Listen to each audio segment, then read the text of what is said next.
Hey everybody, we're back. Blackwater Deer Lures podcast here with Andy Bogolski, owner of Blackwater Deer Lures, myself, John McPherson. So, if you guys listened to the last episode, we got into mock scrapes, how to essentially pick out locations, what products to use, all that good stuff. Start them, yeah. Yeah. So now it's trying to find old existing scrapes and be ahead of the game, and they use them all year round. They'll go in there, play with them a little bit all year round. Excuse me, but let's prime them up. Let's get them going. They're all they they want to be there. It's been there, and there's a difference. I just mentioned that when you're going during the fall time and you see scrapes, you go, oh, look at a scrape. There's a difference between a scrape and a scrape. A lot of times when a deer is jacked up, he'll go over and he'll just make a scrape, but he's never going to come back. I mean, there's scrapes that are. That was just like a territorial act in the moment. At the moment. We're about to throw down. I'm showing you what's up, but it's not. He hits a bush, and then it just makes it. Oh, yeah. Those, they're not coming back to it, but the ones that they go in, they got the licking branches, and they hit it over and over and over again. Those are the ones that you're looking for. And the best time to find them, which is the time's already passed because the vegetation's already growing back, but is springtime before the leaves are coming out and before the vegetation. When you're out there looking for sheds and stuff like that, you could sit there and go along the edges and see where the scrapes are. Yeah, because for example, that one over in Ohio that has the vine. Mm-hmm. That one, honestly, was recently hit right before we got there. We went down there to do our springtime work. Freshen up some mineral sites. Cut some trees, do some limbs, move a few stands. Yeah, and when we went there, so here it is, months after, the rut and breeding season, and then here it is. We show up in springtime, and it was actively hit, within, probably a few hours of that night, honestly, that it got hit beforehand. So, those are the scrapes that are year round that we're talking about today. So, what are you going to take out there with you? What I'm going to take out is pretty much the same as I would if I was making a mock scrape. So we'll just go over that again. Yeah. Is a tub of Scrape Master beads. Use about an ounce and a half, 2 ounces of those in a scrape. They'll last weeks, and they'll regenerate if the scrape is being worked, and pick up does and bucks urine. When they urinate in there, it'll pick up that scent and keeps the scrape working all year round. Yeah, so that 6 ounce jar, we'll do three to four scrapes. Yeah, 3 to 4. So if you're going to go, if you've got one that you've seen in mind that is heavily used, you can get away with a 2 ouncer. Correct. Yeah, but if you want to go in there and do a couple of them, then we definitely recommend grabbing the 6 ounce. But we'll go with the snap caps. I use both of them. I use one of the interdigital and one of the tarsal gland caps. Stick them in the ground, pop the top. Again, use gloves. Break the top off if you would like, or take a knife and pop the cap off, or the top off. Those get left right into the ground. I mean, you don't let them stick up. You push them right down into the ground where they're about level. Yeah, and so if you guys are listening to this on streaming, the pack itself has 4 caps in each one, so you can do 4 scrapes with the ones. If you want to see the visual, you could always go to our YouTube channel and watch this if you're on YouTube. Again, as you guys can see, there's 4 caps in each one. The interdigital has 4 caps, and the tarsal gland has 4 caps, and you can do 4 scrapes with those. Mm-hmm. And then I use scrape rope. The licking branch that's over the scrape, I would put the scrape rope, and again, show it how it's new this year. Right. But I've used rope all my life, and it just wraps right around the shaft of the branch and hangs like that. You saturate it with a little bit of branch butter, which is a preorbital and forehead gland. And then I spray it down a little bit with a little bit of Scrape Master, just dust it a little bit, Scrape Master lure, and you're set to go, waiting for them to get it. Yeah. Because get at it. If it's a master scrape, if they've been using it for, and some of them you know, some of you guys out there know, you hunt the same land, and the same spots have been used over and over and over for years and years. It's like a give me, just about that. You're going to go there, and in the middle of October there's going to be a scrape there. Oh yeah, and so basically by going in there and priming it up or doctoring it, essentially, you're increasing the frequency of them visiting that scrape. So instead of them visiting it, once every few days, they're going to start seeing more traffic to those scrapes by doctoring it, because now it piques their curiosity. You're not only having a little scrape for the deer, you're having a scrape that's what I call a master scrape or a communal scrape. Right. You got a lot of deer coming in there, does, fawns, bucks, and they're all coming in there. Yeah, and they come in there all throughout the year, and essentially when things start heating up for the rut, then that is definitely a prime location. And if you guys haven't seen or heard of branch butter, then you've been living under a rock for several years now. This is the fourth year for it, and when we brought it out 4 years ago. Yes. It's unbelievable, and to use it this time of year has been... we're talking this time of year. We're talking, okay, when you're going to see this, you're talking July. Yeah, you're talking summertime, spring, summertime, to actually be able to see results. And they're already this time of year is amazing, and that's kind of what really kicked things off with branch butter when it was released at the ATA several years ago, and then people started ordering it and using it immediately. Not waiting for the rut or waiting for deer season. They were using it immediately and putting trail cameras on it, and seeing the results was absolutely unbelievable. To see as many bucks the first year it went viral. Oh, it went nuts. I mean, social media did its thing. It went everywhere. It was across every social media platform: Facebook, Instagram, Twitter, YouTube. I mean, wherever you can share pictures, forums. It was the buzz in the industry, and now that we've got the scrape rope, I'm telling you, this year is going to be amazing. So you guys can take a look on our website.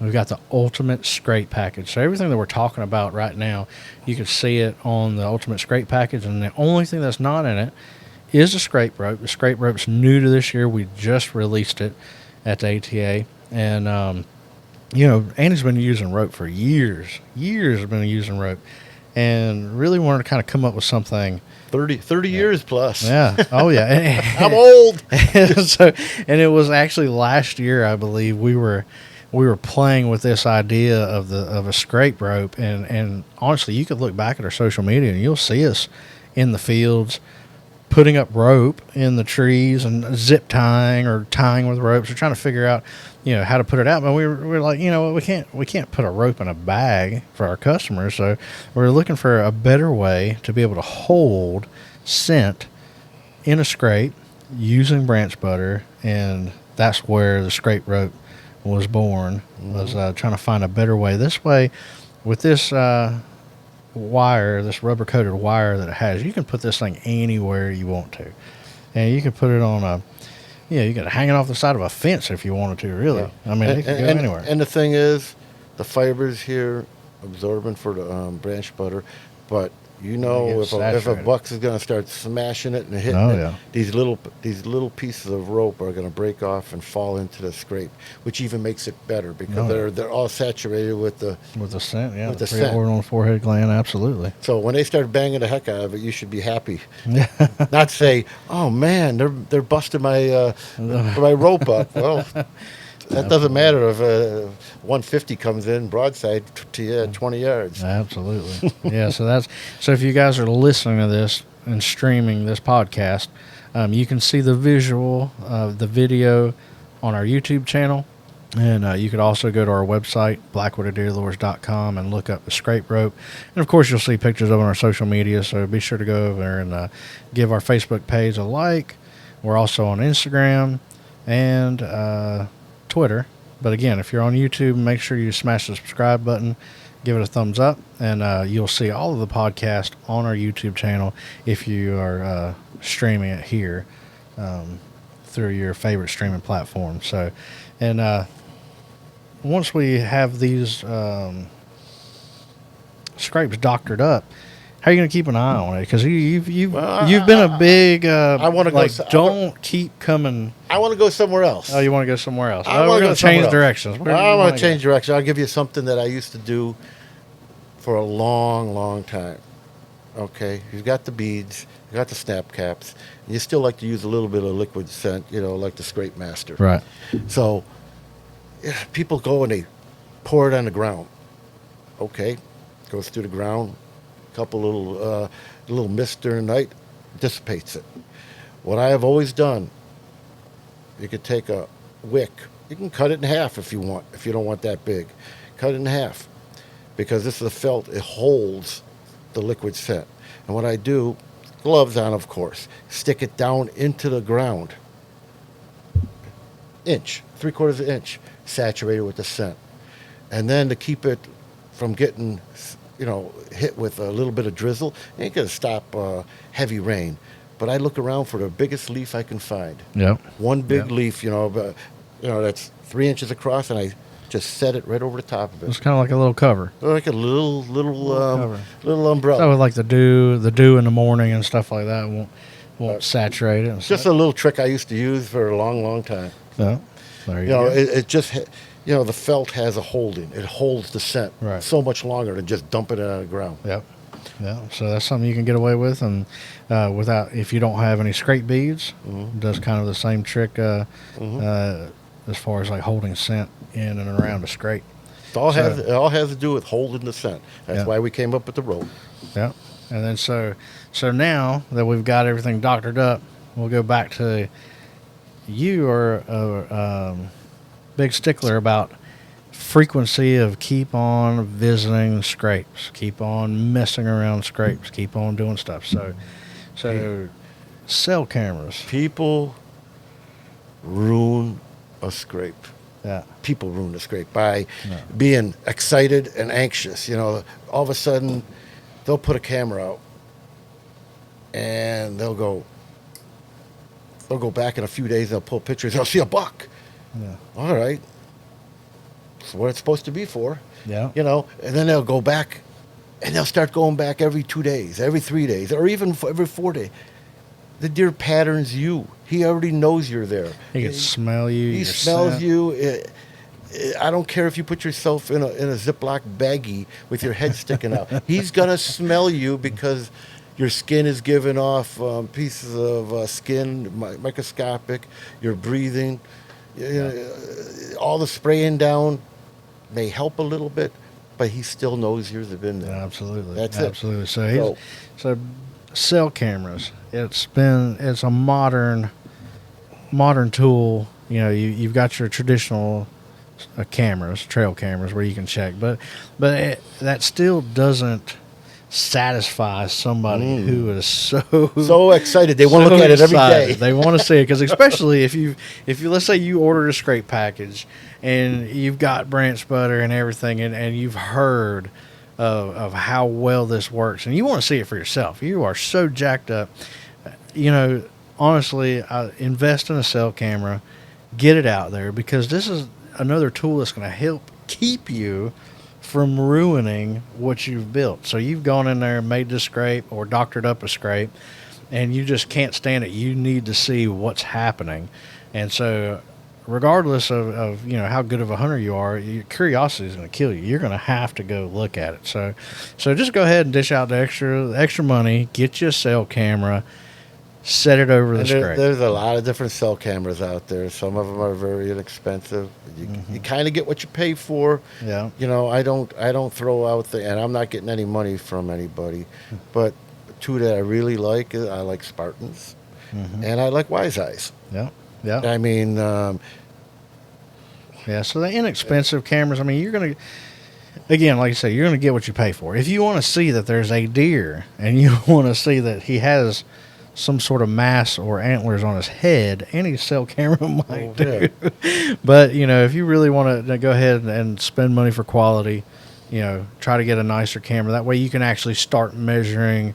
You can start looking at, okay, you're going to tell the difference between 130, 140, 150 inch buck. You can actually see if there's any stickers, because there's some that will have stickers and drop tines that you can't see on some of these other cameras, because the image is just so poor that, especially at nighttime, you can't see any extra characteristics. But like I said, depending on in the modern cell cameras, at times are only $40 or $50 more than a traditional camera. Yep. So go ahead and throw out a cell camera, and that will keep you from ruining that scrape. Put it this way: a cheap cell camera is what, 125, 150, yep. 160, 170. If you just went a few dollars more and went to the 200, 210, yeah, you can get such a better camera. I mean, it would be like, I don't know, I'm a person of analogy. It'd be like you going out to dinner and going to get a steak at the Flip Flop Inn, or going to Outback. Yeah. Yeah. It's just different. For a small amount of money, $50. Yeah. The quality, which you will end up spending anyways.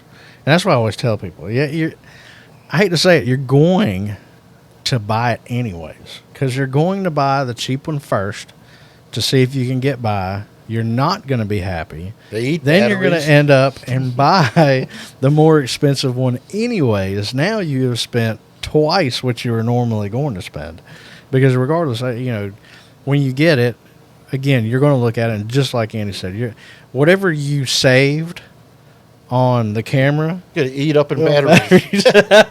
12 batteries. 12 batteries. 12 batteries. Absolutely. I tell you, they absolutely eat them. So, again, cell cameras, guys, honestly, I would order a scrape package, go over there, order an ultimate scrape package and a scrape rope, and immediately acquire a cell camera if you already have one, or you need to order one. But put it out there.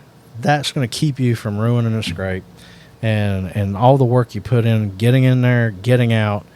If you get in there and get out 15 times, it's ruining it. If you're going to go by there once a month. Yeah. Walk in, walk out. Speed, fast. Get in, get out. If you're just going to doctor it up a little bit, you shouldn't be there more than 2 minutes. Minute and a half. Absolutely. Just know what you're going to do. Don't kneel down. Don't touch a tree. Don't grab a sapling next to you. You're in, out. Yeah, and that's the great thing about the scrape beads, the snap caps. These items have some longevity. Life. They have longevity. They're going to keep these sites with enough months. Smells for quite a while. So there's no need other than to cure your own curiosity is to go visit these scrapes. That's the death of so many scrapes. Yeah, just absolutely. Curiosity. I gotta see. Just keep looking at it. Keep visiting. I mean, you're going to and the same thing if you hear other people in the industry, in the hunting industry. We're not the only ones that say this. For example, mineral sites, mineral companies, they constantly tell you, stay away from the mineral sites. Like you're going to put, their products in a mineral site. Don't keep coming back to see if they're hitting it. Don't keep coming back to see if it's active or not. If you're going to refresh it, go in there, dump more mineral out, and get out. Right? So, we're not the only ones to say this. We are just, in the whole industry, we're just a big echo chamber on get in, do what you got to do, get out. Otherwise, you're going to ruin it. Yep. You're going to educate. Yeah. That's all you're going to do is educate. No different than if you're a turkey hunter and turkey season, say, starts May 1st and you're out there April 15th and a whole bunch of people are seeing turkeys and they're calling at them from the road. By the time the opening day comes, turkeys hear a call. They go, pew! Yeah, they're going the other direction. Yeah. So, you don't call. Yeah. So that's something you should all keep in mind. Do what you have to do. In, out, stay away. Get your cell camera. Forget about it. Just, when the time comes. In, out, less people. You don't need 2 people to go to the scrape. Yeah, absolutely. Yeah, I mean, it's not if you're out there with your buddy, it's not social time. he can stay over there 100 yards, and I'll be right back. Get there, boom, done. Absolutely. And back to him. Absolutely. I mean, it's the same as when I go to guiding hog hunts, or I'm going by hog bait. They smell. Their sense of smell is so incredible, and I've got people that are curious. They're interested. They want to see it, and so I'll allow them to come within a certain distance that I normally walk in by myself, and tell them to stay 50, 60, 70 yards where a hog is not going to come from. They don't approach from those sides, but I make sure that you can see, but don't come to the bait. Same as a scrape. So you can, if you want to participate, but stay back a certain distance. How many times have you told them to stay there and you turn around and they're like right 10, beside 10, me? 10 feet, oh, 10 feet behind and it's funny because I say stay right here. I'm going to bait up. You can see the bait. You can see all the mud on the trees and everything. I'll go walk down there, and I'll turn around, and they're taking these little tiny steps, like trying to get closer, because they can't stand it, So you take a buddy out to the woods with you, you make sure that they're going to stay a certain distance away, and you just are trying to minimize all the human scent around these scrapes that you possibly can. And then you just don't want to ruin what you put the work in. Another thing I use going in and going out, because they're going to smell you, but you try to minimize parts per million. But what I also do is, I spray down my boots and stuff like that with earth. Yep. Blackwood is earth. Which we released. Or acorn if you're in oak woods and stuff. Yeah. Acorn or earth, I spray down my pant legs, down near my boots and, bottom of my boots and stuff like that. So that's when we released Earth Scent? 2 years ago? Which one? Earth Scent? Earth? That was 2 or 3 years. 3 years, 3 years ago? Yeah, so we released Earth Scent, which is a great cover scent.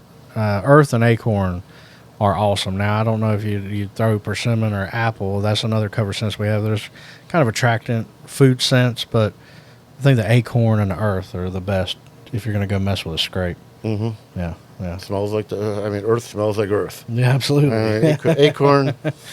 Yeah, and then another one that was a big favorite, old David Heinzman from Passing On Outdoors. And so we worked with a show several years ago. He was a huge fan of straight doe. Mm-hmm. He would wear straight doe going into the stand. He would use it checking his trail cameras or doing his mineral sites or whatever the case may be. He always used straight doe. That was his favorite. I haven't talked to him in a while. Yeah, old David. Need to holler at him when he's He was doing Passing On Outdoors for several years, and so now he's doing his nonprofit.